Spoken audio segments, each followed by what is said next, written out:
Asia কাপের trophy এটা জিতেছে ভারত, কিন্তু এখনো তা দুবাইয়ে এসিসির ঘরে তালাবদ্ধ। ট্রফিটার অনুভূতি থাকলে হয়তো বলতে পারত যাকে নিয়ে ছিল এত শোরগোল সেই কিনা একাকী মরুর বুকে পড়ে আছে বেওয়ারিশ হিসেবে।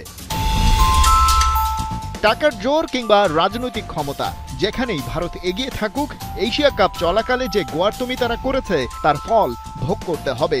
যদি জয় করা ট্রফিটা ভারত নিতে চায় তবে ওদের ক্যাপ্টেন সূর্যকুমার যাদবকে আসতে হবে দুবাইয়ে এসিসির অফিসে, আর সেটা নিয়ে যেতে হবে এমন হুঁশিয়ারি দিয়ে রেখেছিলেন প্রেসিডেন্ট মোহসিন নাকভি।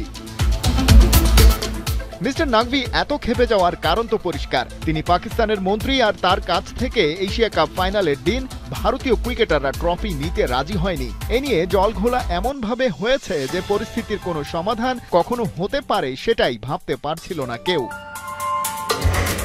তবে এবার মনে হচ্ছে বরফ গলতে শুরু করেছে, কারণ দৃশ্যপটে হাজির হয়েছে খোদ আইসিসি। আন্তর্জাতিক ক্রিকেটের সর্বোচ্চ নিয়ন্ত্রক সংস্থার এক মিটিংয়ে যদিও প্রসঙ্গটা তুলেছিলেন বিসিসিআই এর সেক্রেটারি দেবজিৎ সাইকিয়া। অবশ্য সেই সভার আলোচ্য সূচিতে ওই ট্রফি ইস্যু ছিলই না।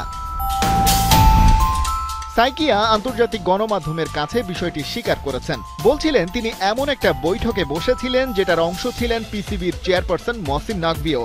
এক দফা করে ফরমাল আর ইনফরমাল মিটিং হয়েছে, সেখানে আইসিসির দুজন সিনিয়র অফিসিয়ালও ছিলেন। এর বেশি কিছু সাইকিয়া বলতে রাজি হননি, তবে এটা নিশ্চিত করেছেন নাকভির সাথে তার ইতিবাচক আলোচনা হয়েছে। আগ্রহের কেন্দ্রে থাকা এই বৈঠক আয়োজনের পেছনে বড় ভূমিকা রেখেছেন আইসিসির ডেপুটি চেয়ার ইমরান খাজা এবং সিইও সঞ্জয় গুপ্তা। সবকিছুর পর আপাতত এটাই স্বস্তির খবর, ভারত পাকিস্তানের মধ্যকার রাজনৈতিক উত্তেজনা কিংবা সম্পর্কের শীতলতা না কমলেও তাদের ক্রিকেট বডিগুলো একে অন্যের সাথে আলোচনায় বসতে অন্তত রাজি হচ্ছে, এবং দুই শত্রু দেশের মধ্যে এই সংযোগের সেতু বন্ধন হিসেবে কাজ করছে ক্রিকেট। এশিয়া কাপের ট্রফিটা ভারত জিতেছিল সেপ্টেম্বরের 28 তারিখ। এর আগে পুরো টুর্নামেন্টে পাকিস্তানের সাথে তাদের 3 বার দেখা হলেও হাত মেলাননি দু দলের ক্রিকেটাররা। নাকভি সাইকিয়া বৈঠকের পর আশা করা যায় এমন বিব্রতকর ঘটনা হয়তো আসন্ন টি-20 বিশ্বকাপে দেখতে হবে না বিশ্বকে। একই সাথে সেই এশিয়া কাপের ট্রফি মুক্তি পাবে এসিসির হেডকোয়ার্টারের বন্দিদশা থেকে।